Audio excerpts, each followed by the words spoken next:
Бяхме близо, но в различни светове. Едно и също време други рани в нас. Нито ти беше моя, нито аз твой. И точно това ни счупи най-много. Да обичаш беше лесно, да останеш не. И двамата изгубени в себе си. Стояхме рамо до рамо, но бяхме невъзможни ти и аз. Не света ние бяхме невъзможни. Две половини счупени нарочно. Опитахме да бягаме, избрахме да сме тук. Може би това е любовта всъщност. Не света ние бяхме невъзможни.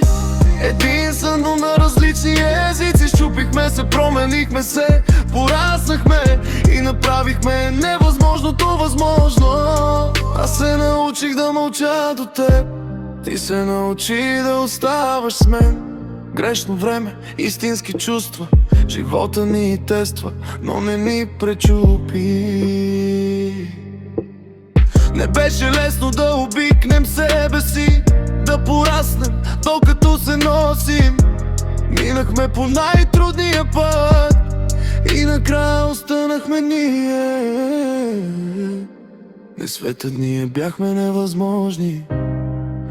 Две бури в едно сърце, уморени, но не се отказваме. Може би това е любовта всъщност. Ако обичахме малко по малко, щеше да е лесно да си тръгнем, но ние избрахме повече.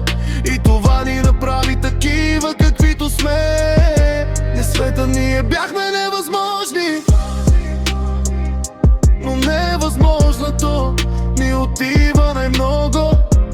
Днес като погледна назад, най-трудният път беше правилният. Ние бяхме невъзможни, сега сме съдба. Ако питаш какво се промени, само любовта.